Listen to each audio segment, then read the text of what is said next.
Welcome to Funny They Don't Look Jewish, where Judaism appears in the panels. Our purpose is to find characters, stories, and issues of comics that explore explicitly Jewish content. I'm Brandon Bernstein. I'm Henry Bernstein. No relation. Hey, Henry, we're in person.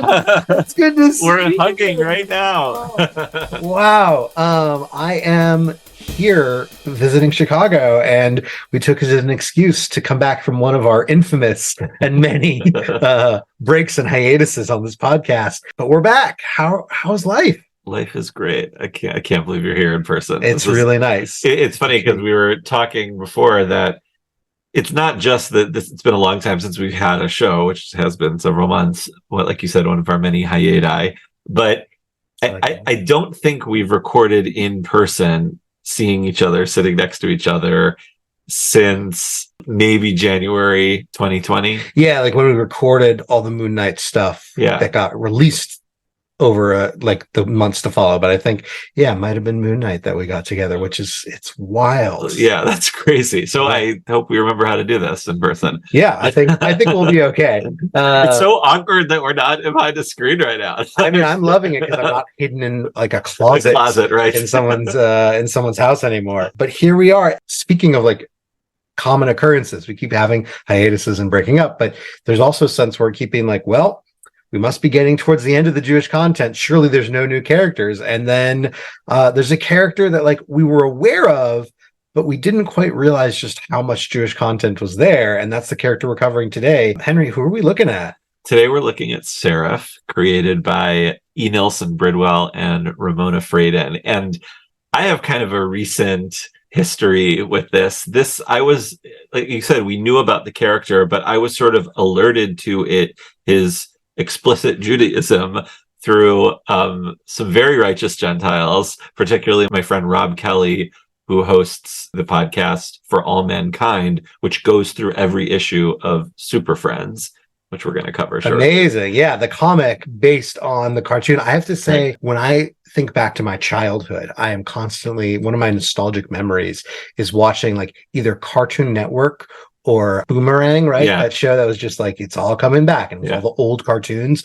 And I would watch these Super Friends and Challenge of the Super Friends marathons over and over again, and got to know all of them. And I always like loved I think Cartoon Network, you would like take them and do these silly videos with Toy Man being like, I love toys, and Scarecrow and all these villains. Yeah. But like, Super Friends was that was one of my early introductions to DC characters because I was a Marvel guy, but I would watch Super Friends. And so I've always had this love for this sort of like ultra clean cut, very cheery 70s cartoon style of the Super Friends. And now we're going to be looking at the comics that were based on them. Yeah, it's really cool. I mean, I just wanted to, share some gratitude to Rob for bringing me on his show to talk about SERAPH and alerting me to that caused me to alert you, and so we could explore how Jewish this character actually is. Yeah, if you haven't heard it, it's a great episode. I highly recommend it. It's so fun to hear Henry representing us in conversation with others, and there's just like so much kavod, so much respect in terms of your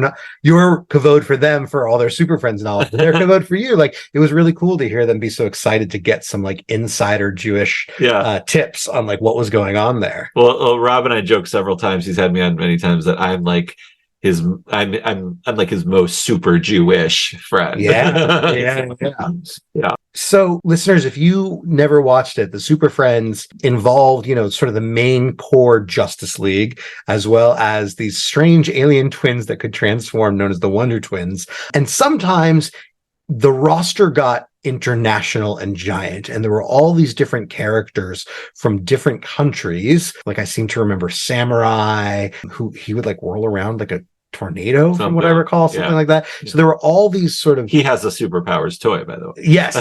So there's all these like Kenner superpowers toys based on the Super Friends. So once the cartoon introduced the idea of a different superhero from each country, DC, of course, ended up in the comics making an Israeli superhero who is explicitly Jewish. This is not too dissimilar from what Marvel would later do in the 80s when they created Sabra, of course, coming out of the Contest of Champions, which also was taking advantage of the idea of, let's have superheroes from all these different countries. And so Marvel and DC, as always, are like copying each other. Both of them end up deciding to create a hero to represent the relatively new country at that time. I mean, 30 years, but still fairly new. Right. The country of Israel, by having Sabra and Marvel. But way before this, in 1977, Seraph.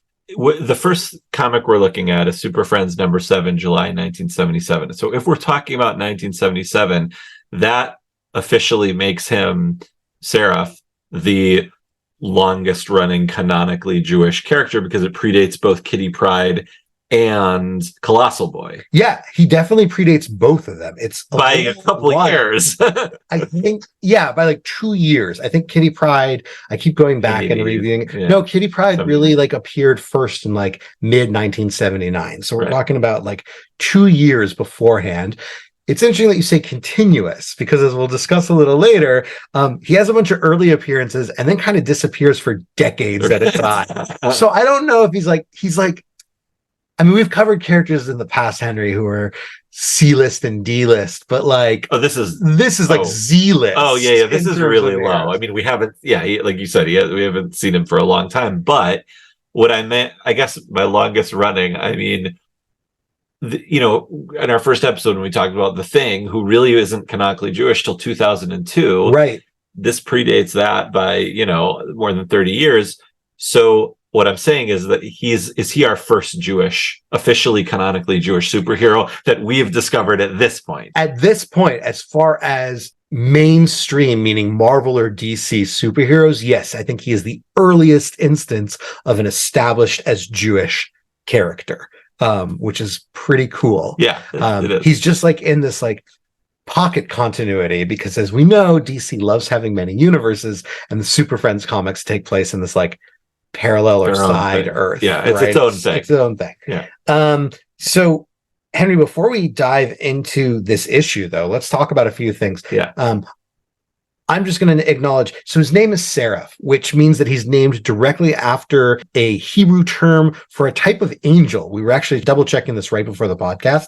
So a seraph is a type of ministering angel. Maimonides ends up listing the seraphim as being the 5th of 10 ranks of angels. And various aspects of Kabbalah are going to view the seraphim as coming from the world of Bria, being sort of the first world created out of Atzilut, out of oneness with God. And so being like about as close to oneness with God as possible. The seraphim are the types of angels referred to in Isaiah's vision. If anyone's ever looked in Isaiah 6 at the image of these 6-winged angels that cover themselves in this really wild in this really wild way. So these are the seraphim, but the Hebrew word seraph as a verb can also mean like to burn. So these are burning angels. They're like these fiery angels, which makes them kind of badass, and I think popular for lots of different types of art. Mm-hmm. These are not cute little cherubim. These are or bizarre wheels spinning from Ezekiel. These are like these like burning many-winged angels. So that's the word. But let's talk a little bit about Seraph's creator, by which I do not mean Hashem above, but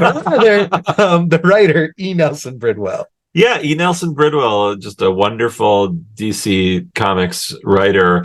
And the first thing, of course, I looked up was is he Jewish? Right. And I was... And is he? Unfortunately, he's not. However, according to Paul Kupperberg, one of our favorite Jewish writers who wrote those Supergirl issues that we covered, said he had an encyclopedic mind and was an expert on not only DC's history and continuity, but the Bible and works of Shakespeare themselves. So, like, that is to say, not Jewish, incredibly knowledgeable in all things, and like he was known as the the continuity king or something like that. Yeah. I mean, if you have an encyclopedic knowledge of the Bible and the works of Shakespeare, you can probably make like most references in the English language. Like, I just feel like there's like a period of time where those are probably the two most referenced collected works that exist. Right. That and like Greek stuff, like the classics, things like that. I mean, he might know the Odyssey and the Iliad backwards and forwards. He does. Who knows? He did, yeah. Great. So he clearly has it. And as we're going to uncover as we look into it, there's definitely some times where I'm like, yes, he's memorized a Bible. It does not sound like Tanakh to me. It definitely sounds like the way that Christians talk about the Christian Bible, but we'll get into it as we go. Right. All right. So, Henry, let's just dive in. You already said it's number 7, but give us the details about Super Friends number 7. This is Super Friends number 7, July 1977. The Warning of the Wonder Twins. Ooh. Written by E. Nelson Bridwell, penciled by Ramona Fradon, inked by Bob Smith, edited by Denny O'Neil.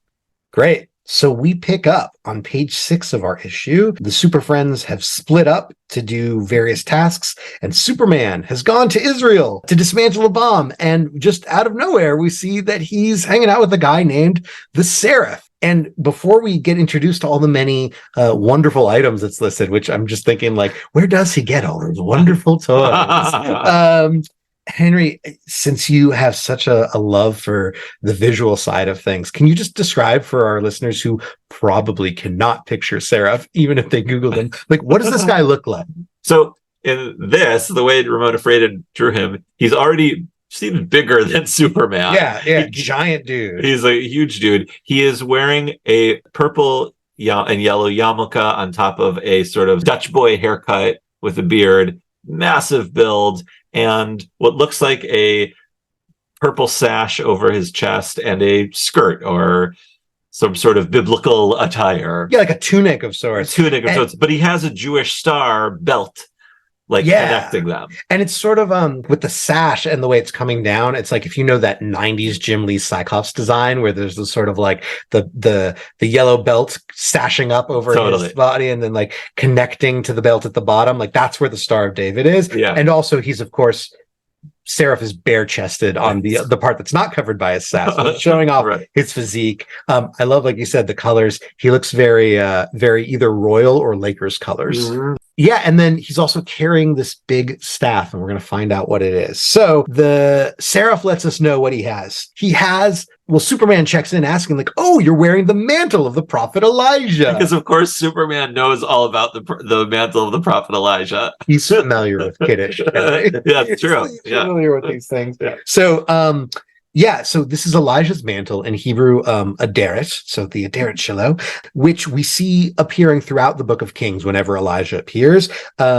One aspect we wanted to bring up and point your attention to is in 2 Kings chapter 2, especially verse 8. Elijah takes his mantle and sort of like wraps it up, like whips it up and strikes the Jordan River, causing it to split.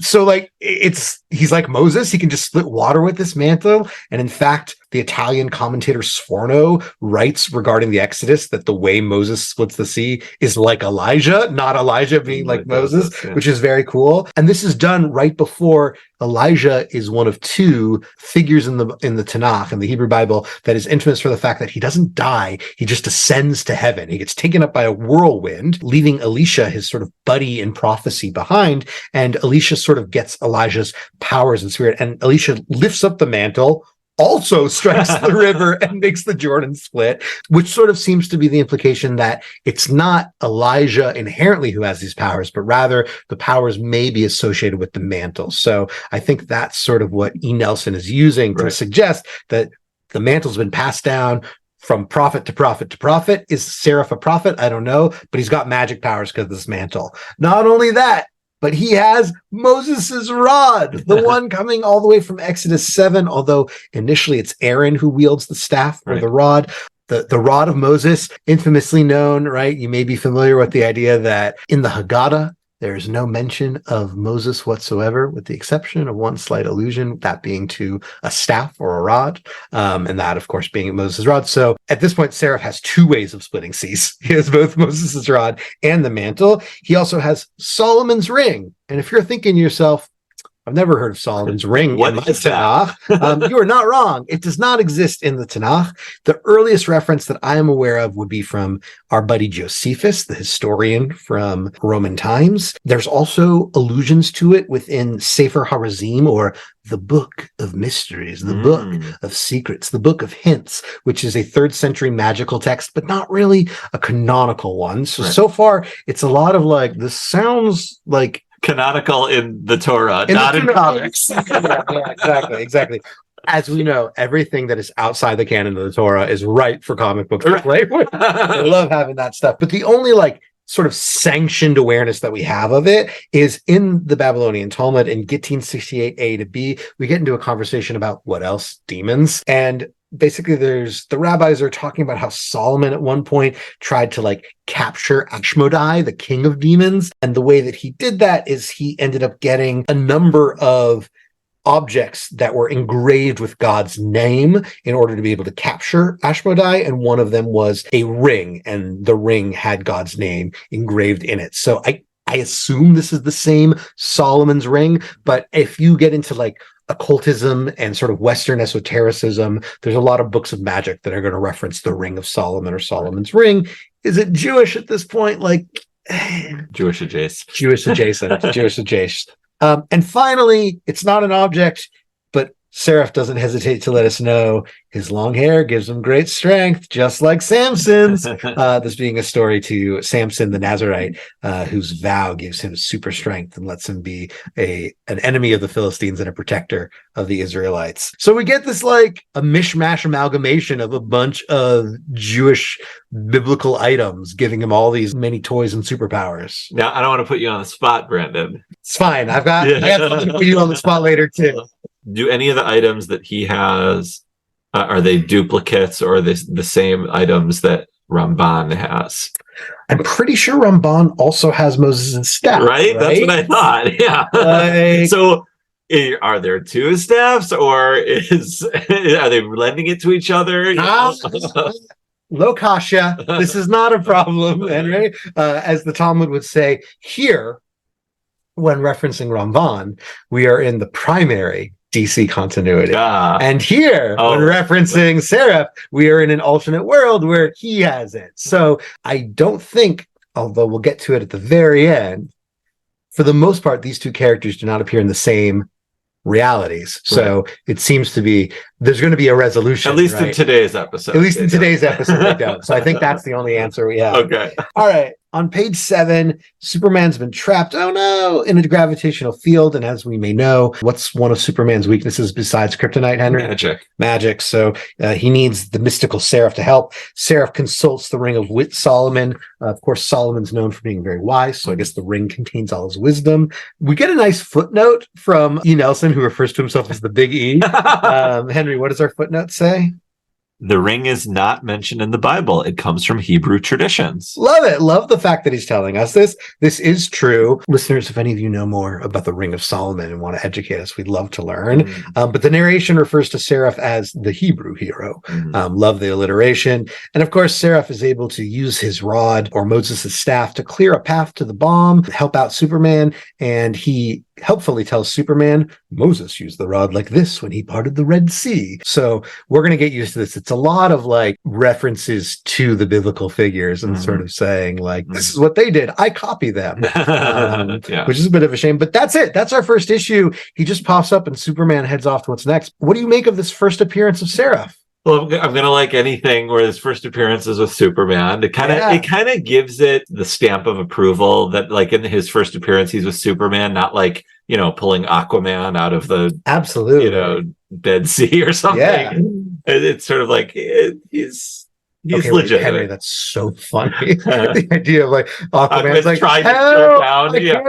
I'm floating and it's burning me. I don't like this water. Seraph just like, well, I don't know if you know this, but there's like maybe you remember this from when you were a kid watching Super Friends, but like they would have to create something having to do with water so that Aquaman would have something to do every time. Yeah, it's like that was the joke. Like, I think we both grew up enjoying Wizard magazine and its spin-off Toy Fair. And one of the things that they would do was they would often like put the toys in funny pages and give like words to it. Right. And one of the repeating jokes was the idea of like Aquaman always being like, if we moved to the ocean, I could help. Things like that. Yeah, the other thing that I was just thinking about, as you mentioned it, did you ever read Jonathan Hickman's Avengers run? From like 2011, 2000. Yeah. It's the run that a lot of Infinity, like the Children of Thanos came out of that from the MCU, right? So in that, Jonathan Hickman brings Hyperion onto the Avengers, and Hyperion is from the Squadron Supreme, which is basically Marvel's version of the Justice League. Right. So Hyperion is like Superman, but a parody of Superman, not in a funny way, just in it's Marvel's Superman more or less. Although there's multiple ones. Anyway, Hyperion and Thor develop this amazing bromance because they both just they're honorable warriors who love going to battle, and they're often shirtless and fighting and doing all this stuff. And so I kind of felt that same vibe from Superman and Seraph here, where it's just oh, these are bros in the world of they're both incredibly kind, incredibly nice, incredibly powerful, and they want to save the world and do it in the right way. You very much get the sense from his future appearances also that Seraph is a good guy. He's a good guy in the way Superman is. Right. He's very much a mensch. It's no, I'm not going to do, we're going to do good things, and we're going to uphold. We believe in the best in people. Right. Yeah. Right. Absolutely. Yeah. So to answer your original question is I really enjoyed this first appearance. Great. It was, and we kind of glossed over it a little bit, but I just want to say that little footnote, although it's, we can interpret it how we want in terms of, as part of the Hebrew tradition, I really appreciate the effort there to point out this is not in the Bible. Yeah, that's absolutely. Because anyone can just throw anything out. And like you said, anything that's not in the Bible is up for fair game in a comic. So someone actually might read it and be like, oh, I didn't know that was a thing. But if it's not in the Bible and you're actually being told that, okay, then I can interpret different things. Maybe I care more about what is in the Bible. Right. We're both Jewish educators. So of course we care more about that. It reminds me of the same way of sometimes it's frustrating. I know people who know Midrash and know commentaries and know that, but they don't know what's what. And so it's sometimes I remember when I lived in Crown Heights, I would go and have dinner with some Chabadniks and kind of talk to their kids, and they would talk about the Midrash about Jacob studying in the yeshiva of Shem the Ever, right? Which is a commentary in a Midrash, but for them it's no, this is from Torah. Right. Or, if you talk to some people, they might be shocked that the idea of Abraham smashing the idols of his father is not in the Torah, right? It's a midrash, it's a drash. I love drash, and I do accept it as being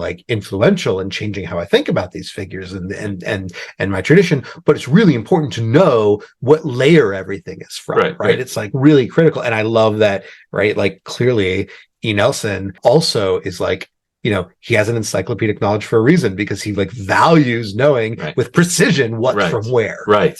Yeah. Right. So I just didn't want to gloss over that. Thank you. Appreciate it. Yeah. Well, he doesn't appear again for roughly 2 years until literally 2 years later in July 1979, Super Friends number 25. So this is 18 issues later. Puppets of the Overlord, once again written by E. Nelson Bridwell, penciled by Ramona Fradon, inked by Bob Smith, colored by Gene D'Angelo, and edited by Julius Schwartz. Henry, let's take us through this issue. So in this, the previously mentioned Wonder Twins are brainwashed by a villain, and they're trying to take over the Arabian Peninsula. And who should show up but Seraph? Hey! Yeah, I mean, I guess it's he's in the Middle East. He can come by. Why not?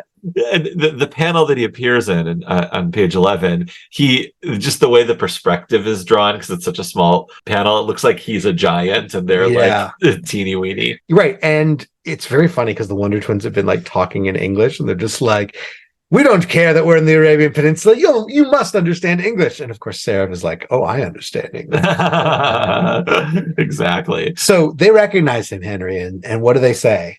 Zan says, he is said to have the strength of Samson. Samson killed a lion with his bare hands. And then Jaina says, and 1,000 men with the jawbone of an ass. By the way, kids comic. Yeah.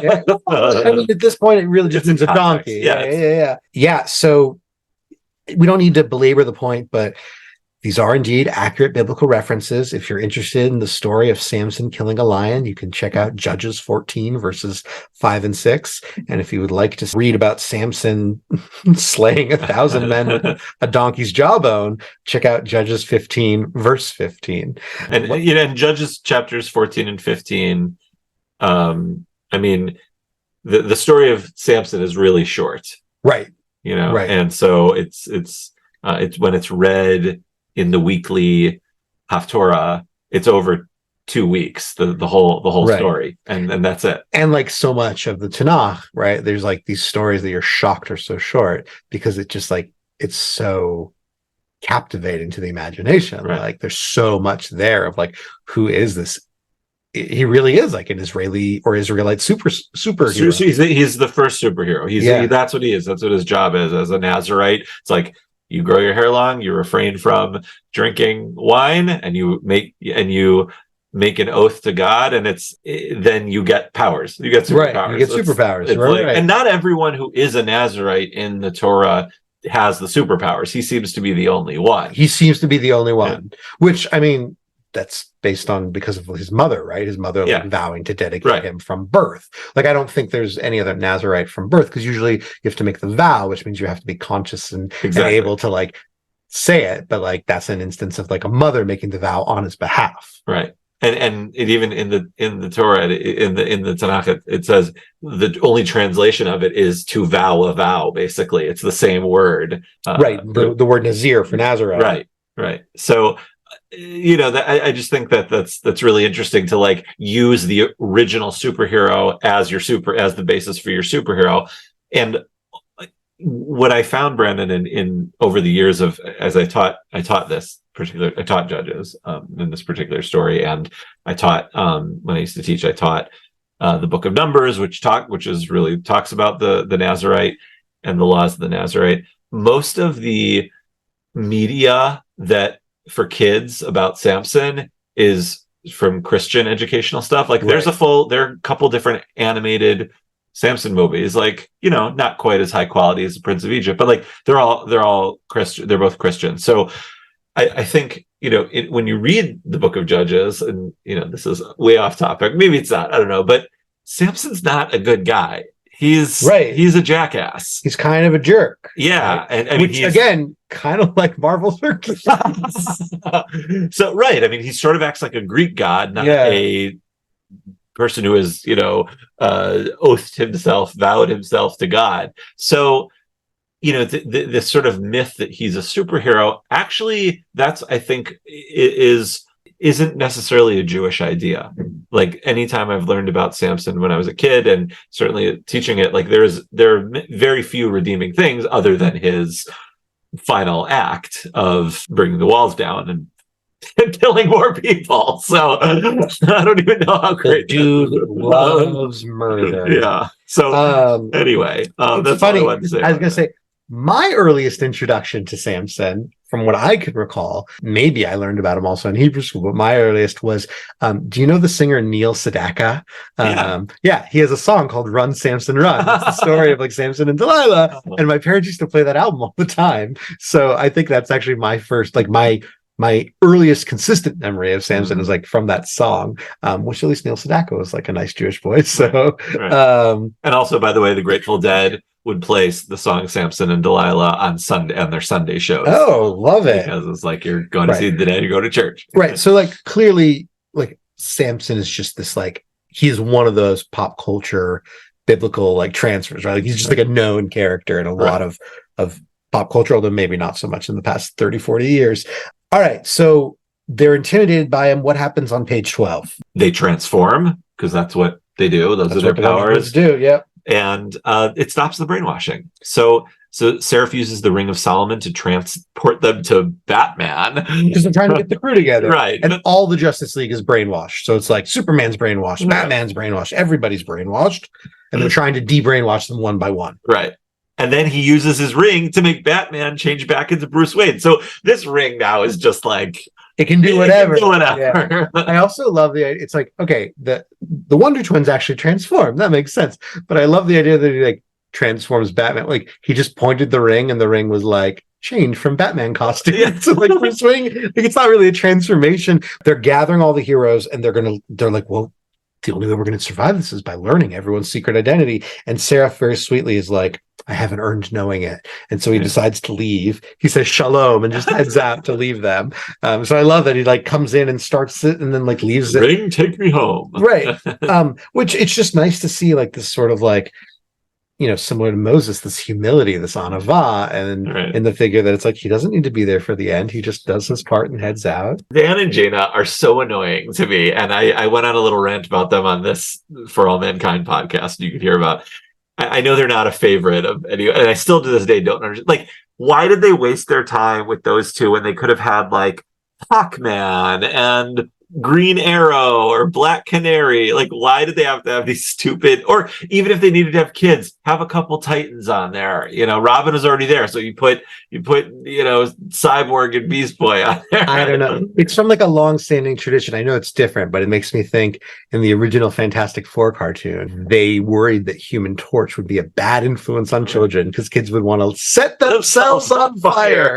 And so they introduced the Fantastic Four's robot helper, Herbie, that became like part of the cartoon. It was Mr. Fantastic, Invisible Woman, The Thing, and Herbie. Right. And then Herbie ended up coming over into the comics. And so, similar, I don't know, I guess it's like the Wonder Twins just become this kid-friendly. I mean, we haven't mentioned it, right? But the Wonder Twins also have their like blue monkey friend. Yeah, Gleek. Right. It just annoys me that like this guy who's clearly a hero, who clearly knows Superman from back in the day. Who knows how long they've been buddies? Because Superman's just like, I'm going to go fly to Israel to talk to this guy. Like he clearly already has a relationship. Yeah, that's first appearance. But so Zan and Jada can know everyone's secret identities, but Seraph's like, no, I'm good. I don't need to. But he chooses it, right? Right. It's like, yeah. Anyway, we are in the interest of actually keeping things a little shorter this time. Yeah, moving things along. We're just going to do one more issue, and we'll pick up with more of Seraph in part 2. But Henry, tell us the details about our last issue for today. So this is the issue that I talked about on For All Mankind. So if you want to hear more about the Super Friends type stuff and some other conversations about that, you can go check that out at the Fire and Water Podcasting Network, For All Mankind number 38. Anyway, this is Super Friends number 38, August 1980, The Seraph's Day of Atonement, written by E. Nelson Bridwell, penciled by Bob Oxner, inked by Kim DeMulder, colored by Jerry Serpe, lettered by Milt Snappin, and edited by Julius Schwartz. Yeah, so we're 13 issues after our last one, and Ramona Fradon, the creator, is off the book, it seems. Yeah. So we're getting, we're basically now in the start of, it's really cool. Basically, there are Super Friends issues that have whatever the main story is, and then we get these backup issues, and every comic has a different backup issue. And we're ending today with one, but we're going to have 2 more that feature Seraph. And it really feels, I think you talked about this with your friends on For All Mankind.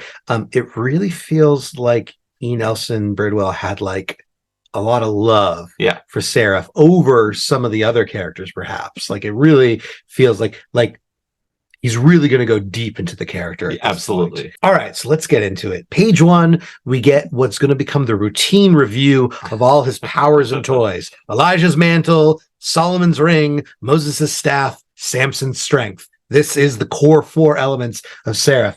There's actually something nice about 4. Anytime there's 4s in Judaism, I do think like the Tetragrammaton, God's 4-letter name, like 4s are meaningful. So like I like that he has the 4 aspects, the 4 matriarchs, the 4 questions, the 4 cups, right? Like, but anytime you have 4s in Judaism, especially mystically, it's like 1 for each letter of God's name. So there is something nice there. We have the Hebraic lettering. We have all Seraph's name is written in Hebraic lettering, as you might see in our own podcast title, right. Or of course, as I often think, the tourist t-shirts everywhere where it's American language trying to look like Hebrew.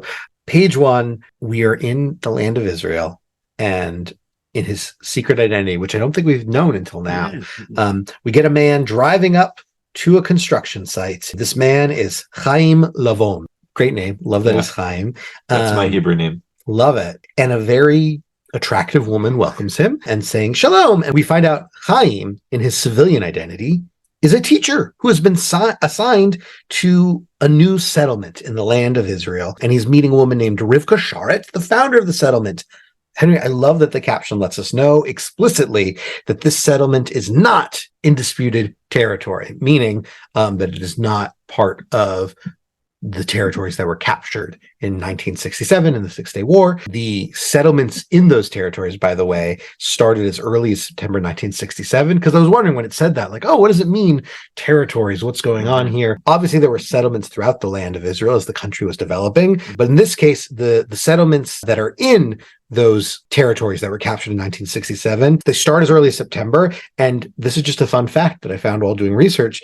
The basis for the settlements is in something called the Alon Plan, which is named so after Yigal Alon. And eagle-eared listeners may be aware that Yigal Alon was the member of Knesset that Paul Levitz referenced as the reason he made Colossal Boy Jewish, because his name is Gim or Jim Alon. So we have like a nice little like tie-up on the DC's Jewish superheroes. Page 2, Chaim is getting to know the members of the settlement. It's weird. I keep wanting it to be a kibbutz, but it's not a kibbutz. No. It's like a settlement. But he's getting to know people. He's getting to know the children. He's getting to know these elderly couple. It's very sweet. He's like felling over the elderly couple that are bragging to him how they made sure to learn Hebrew before coming to the Holy Land. They're so excited to speak the language of the ancestors. But then, of course, on an 8-page story, trouble has to rise quickly. So we see this group of bandits that are getting ready to attack. We don't know why, but we know they're pretending to be Arab. So we're going to skip forward to page 4, where Chaim transforms into the Seraph. No care at all who's around. He doesn't find a phone booth or anything. No, he doesn't hide behind a car or a construction vehicle. He's just like, boom, I'm transforming. And basically, like, literally transforms in front of Rivka and like doesn't care, which, like, this comic came out in 1980. That has to be radical. Like, superhero secret identities were very much the norm in 1980. Right. Like, I don't think we'd begun to deconstruct that yet. Right. I mean, even, we were looking at comics in the last couple episodes from this era, and that was like so important. Like, remember how surprised I was that Captain America cared about his secret identity? Right. And so it's kind of interesting. It's kind of interesting, but it shows that like he has a different way of being about it. Right. Because she flat out says, Reb Lavon, you are the Seraph, the miracle worker. Right. Like people have heard of him. Yeah, they know who he is. He's Israel's superhero. Right. Which, I mean, I guess that's kind of the way Israeli society works. Like, oh, I had no idea you were this person I've heard of. I think there's kind of the sense of like the smallness of Israel. Right. But yeah, he fights these bandits. Wait, and I'm sorry, and he explicitly says, yes, it is not a secret I've tried to conceal. Like, right. He's like, I don't care. Right. He doesn't care at all. I love the idea that he's just like, yeah, like if people might not pay attention, right, may or may not know, but like I'm not stressed he's like, I'm not pressed one way or another if they know or don't. That's a little bit of like a Clark Kent Superman at it. Like, I'm not putting on a mask, and I'm not making myself known. I mean, he does care if people see it as identity, but the sort of the trusting in humanity. Yeah. Also, it just dawned on me, like, how wonderful is it that if Seraph is sort of Jewish Superman, and I know many of our listeners might be like, they view Superman himself as Superman is Jewish, right? Superman, we know that, but given that like part of the premise of our podcast is we look for explicit Judaism, not implied or suggested. So if Seraph is sort of this Jewish super soldier, superhero, Superman, how lovely is it that in his civilian identity, whether secret or not, he's not a reporter. He's not a rich billionaire. Right. What is he? He's an teacher. educator. Yeah. That like says something really beautiful about Judaism and that sort of sense of like learning is what's important. And teaching. And it's not, they didn't just go right to he's a rabbi. Right. Also, he's a teacher. He's a teacher and a teacher of children. Right. He's not a college professor or lecturer. Right. He's like, he cares. He's a day school teacher. Yeah. Or something. So beautiful. Yeah. Right. Yeah. It's great. God. All right. So on page 5, he's fighting these guys, and one of them threatens to leave Seraph, quote, flat as a matzah, which may be my favorite threat I've ever heard. I will desperately be looking for ways to work flat as a matzah into my vocabulary going forward, Henry. Seraph ends up lifting a motorcycle with just one hand. We have this great moment where one of the attackers is like Hercules, and Seraph's response, what's he respond? No, like Samson.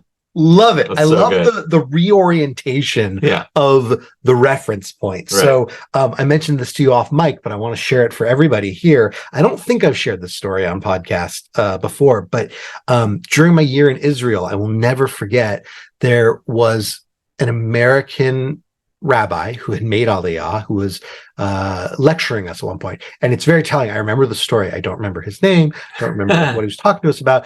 But I mean, I remember overall his message was just sort of like, there's something different when you grow up in Israel because Judaism is the mainstream culture. Not saying like religiously, but like, what does it mean to be in a society where Jewish reference points are your natural reference points, not Christian or secular American ones. And so the example he gave was a time that he was at his friend's house, or his friend was at his house, whatever it was, and there was an ant infestation. They're trying to get to the bottom of it, and they find it's under the sink, and they open the cabinets, and there's like this ant hill, and all of a sudden just a bunch of ants come pouring out, swarm of ants coming out. And as they see all of them like rushing out, the American who made Aliyah is like, whoa, it's like a stampede. Because as he pointed out, his reference point are all these Western movies that he grew up watching, where there'd be all the cattle would go running and there's a stampede.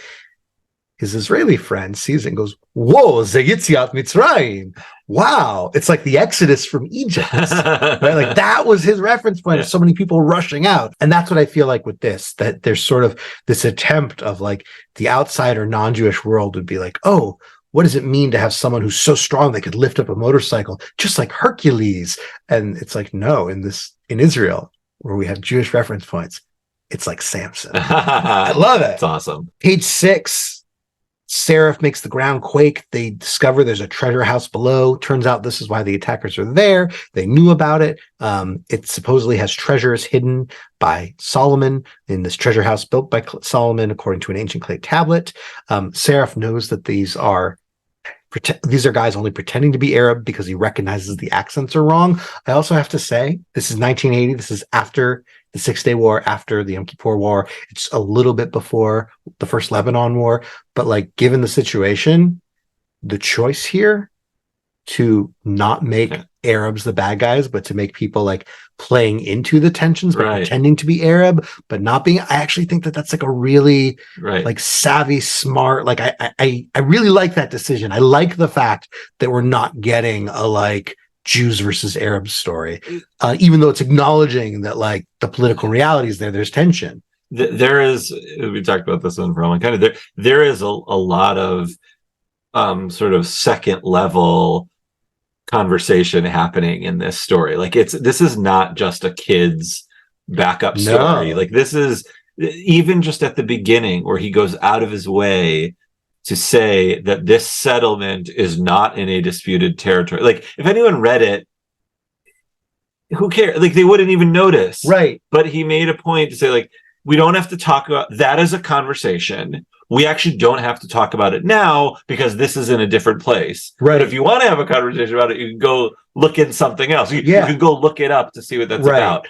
And here the same thing, that like, it's just, he goes out of his way to these extra little story things that like, you'd think that I would make the Arabs the bad guy, but no, that is a stereotype that people read, and we're not going to do that. We'll do something else. Yeah. I love it. Right. Like you said, there's a lot of depth going on here, and it sort of really requires understanding the history. And I'm really curious sort of the level of contemporariness that it must have had in 1980, right? Like how much was this, right? Like stuff that the everyday average person, or maybe just the politically aware person, was aware of or not. But we're about to get to, like, in the last 2 pages, this story, I think it's safe to say, it does something that neither of us ever could have expected. Like we're like, it's Jewish, but like, it's really, this is like an Israel story. It feels like so far we've got 6 pages of this like settlement in Israel and like exciting thing. And all of a sudden it's going to make this change because Seraph has clearly won the day on page 7. The attacker is surrendering, but for whatever reason, Seraph is like, I am not going to fight until I feel like you've been punished the way you deserve. Yeah, he wants like revenge. He wants revenge. And he wants revenge for Rivka, who he clearly has the hots for, right? He's like diving in.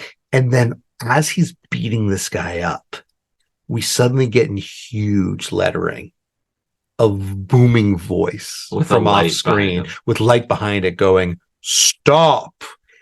It's a voice of God. It's basically like the rabbis would call this a bat kol, right? The term literally means daughter of voice, but like this is the term used in the Talmud anytime God's voice just like intercedes, right? And then we get more like the text is not quite as big as the stop, but like text that is backlit by this glowing ethereal light. Like, and the lettering is different. It's like it's a little it looks as if someone's talking. I mean, right. It because it looks like someone talking, but without like the white word balloon around it's like it.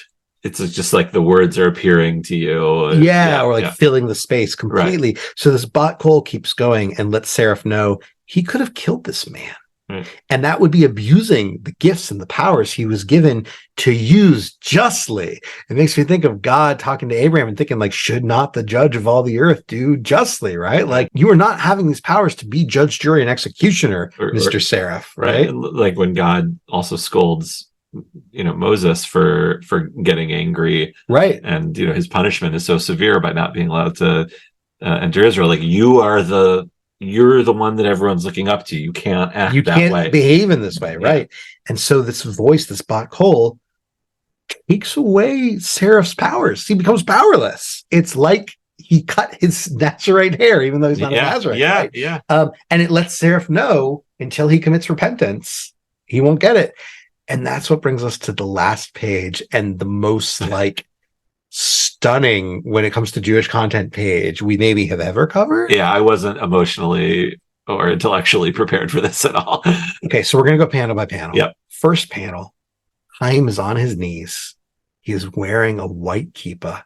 He's not wearing the mantle of Elijah. What's he wearing, Henry? He is wearing the sackcloth of biblical days. Right. So like in the book of Esther, when they're worried that Haman's going to kill all the Jewish people, Mordecai and all the Jews put on sackcloth and ashes, right? In the book of Jonah, when Jonah goes to the town of Nineveh and warns them that God's going to destroy it, in order to do tshuva and do repentance, the king and all the people of Nineveh put on sackcloth and ashes, right? Like this is biblically he puts on sackcloth, right? He is in a state of mourning. He's in a state of mourning, right? He's wearing this like very dirty, sort of poor fabric. Right. He's asking forgiveness. And he's on his knees and he's saying, "Hear me, O Lord, I beseech thee to forgive my transgression."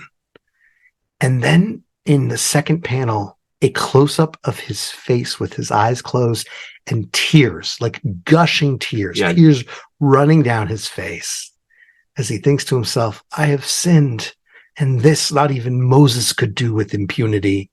It was for striking a stone when he was ordered to speak only that Moses was denied entrance into the Holy Land." That's exactly what you're just mentioning, Henry. And what we have another like little note there. What's it tell us? The full story is in the book of Numbers, chapter 20, verses 7 to 13. Same book, by the way, that mentions the Nazarite too. Right. And also just worth mentioning, this story is part of the Parshat of Chukat. And in fact, it's the third Aliyah. I like the comparison to Moses here also because it's a clearly humble character who like his anger got the best of him once. Right. Just this one. Moses hit the rock when he should have just spoken. Here, he like nearly killed a person. It's much worse than what Moses did. And so he gets punished. So he's asking for forgiveness. We get a next panel letting us know that it is now the 10th day of the month of Tishrei. So close to Tishrei. Like, I'll take it. I'll take it. And it lets us know, listeners, you probably know, the 10th day of Tishrei, it's Yom Kippur. It's the Day of Atonement. And we have this image. Henry, can you describe what he looks like? It looks like, my dad in shul in the 70s. Like, it does not look like a superhero. It is a very neatly cropped beard and hair and white kippah, white talis, tie, an Israeli wearing a tie with right fist clenched over heart. And he starts to say, Kol Nidre. We have the start of Kol Nidre in this comic. It's amazing. And he is ready for a Shamnu too. Yeah, absolutely. I was thinking, it's kind of combining Kol Nidre with like the Vidui, the confession of sins, but like I'm okay with it. Yeah. It's trying to do in one static image, trying to indicate like the full service. I feel like it's communicating what it needs to. I will never get this image out of my head. This might be the most important. I know I throw around a lot of hyperbole, but this might be the most Jewish and like really meaningful Jewish panel in all of comics of all time. Yeah. Jewish superhero making repentance because he lost his powers and reciting Kol Nidre right after like crying. Yeah, accurately with telling us when on the Jewish calendar Yom Kippur is. Like, who is reading this? What 10-year-old kid or 7-year-old kid is reading this? Like, oh yeah. Like, it must have been wild for anybody just reading this as the backup story. Like, yeah, like I'm really curious how popular this comic was and how many people must have read it at the time. Well, you can listen to For All Mankind and they'll tell you all about that stuff. Okay. The next panel, it continues with like the accuracy because the caption tells us when the blowing of the shofar signals the end of the High Holy Day. Right at the end, like before we get into Ma'ariv and make Havdalah, the last thing we do at the end of Yom Kippur is one final Tekiyah. We like blow the shofar. I love it that like the shofar signals that the holiday is over. And the Bat Kol returns and says, "Your prayers have been heard, Chaim Lavon. But never let your passions overcome your judgment again." I also kind of loved it because it reminds me there's like this famous midrash of like what is God's prayer, and God's prayer is like, may my aspect of mercy overcome my aspect of judgment. And so it's like the same thing, right? It's like never let the like judgment and the passions overcome again. And the implication is that in between those two panels, he has been fasting and praying for 25 hours. Yeah, he's been doing the full Yom Kippur experience. The way I read this, and tell me if I'm just because I want to read it this way, but the way I'm reading this, it seems to me just by going from the beginning of Yom Kippur to the end, it implies to me that he didn't even like go to sleep like most of us Jews do, that he has been praying to God all day and all night, and like despite what I mean, despite the suit, it's almost though like he'd be in like what you'd hear these stories of like these Stiebel minions where people are just like literally like they're just so into it and wailing, right? And like they're like spending the entire day in tefillah, in prayer, in davening. Yeah, so that's just how I love it. Yeah, and as he's forgiven, he's saying, "Blessed art thou, O Lord, King of the universe," which I assume it's translated for our sake, but he's clearly speaking Hebrew. Right. Well, he's saying, "Baruch atah Hashem Elokeinu melech haolam." He's making a blessing. Right. So it's the beginning. He's ending. He's maybe making Hamariv. That's my question, Henry. That's my question for you. What blessing do you think Chaim is about to say? Okay, great. What is the final blessing of the day of Yom Kippur? Before getting into Ma'ariv? Yeah. He could be getting ready for Havdalah. It could be Havdalah. Okay. Or it could be starting Ma'ariv, Hamariv, or Avim. That was my, I think that was my original. But he's skipping over Baruch Hu then? Well, anyway, whether we keep this up or not. We move to the next panel where we see Rivka coming up to him.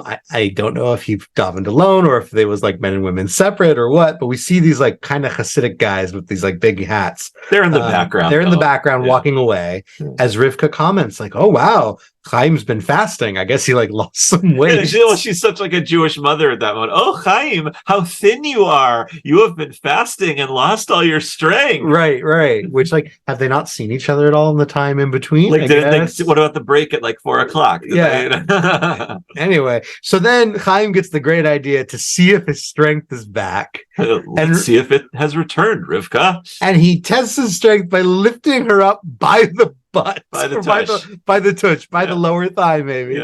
Reciting, "Hallelujah, my full strength is back." And she's just like arms are out, like celebrating, loving being carried by him. Those two are gonna go at it that evening. Well, are they heading to break fast right now, or are they just gonna go straight to? I hope they need a little food, but like I gotta say, like, the reason he went and lost all the power was to fight. Like, he's a regular King David, this one, right? Like he is like Solomon, King David. Like Chaim Lavon has a weakness for the women, it appears. I guess he's like Samson too, in that way. Yeah. So Brandon, what do you think they're going to go break fast on? What do you think they're going to have? Are they going to have like an Ashkenazi meal with like kugel and lox and bagels? Or are they going to, Here's the other question. What is Sephardi or Ashkenaz? The settlement looked like it was still being built. So like, I don't assume that they're davening at the settlement. Like it feels like they went to Jerusalem. Yeah, it looks like it looks like they're there. It looks like they're in Jerusalem. So, even the background of the last panel, you can see a minaret in the back. So maybe he's going to go get like a Jerusalem bagel or something like that. You know? Go to Pizza Meter. Well, we've got more stories coming, but that's going to be for part 2. That's it for this time. We usually do a review at the end of thoughts, but like, anything you want to say before we end tonight? Yeah, I mean, I don't want to set ourselves up for disappointment. I think like we have hit the most significant Jewish part. I think in our next episode, we might not have the highs of highs that we've had in the last few minutes, but I'm looking forward to seeing more of him, and I'm glad there's a little more of him. But this was incredible. I mean, what a treasure trove of riches. Absolutely. Yeah. Like just like really incredible stuff. Just almost a shame that it's like this like side continuity instead of the mainstream DC continuity. Thank you all for joining us on this adventure as we learned about the Seraph. We're going to find out more next time. And until then, I'm Brandon Bernstein. I'm Henry Bernstein. No relation.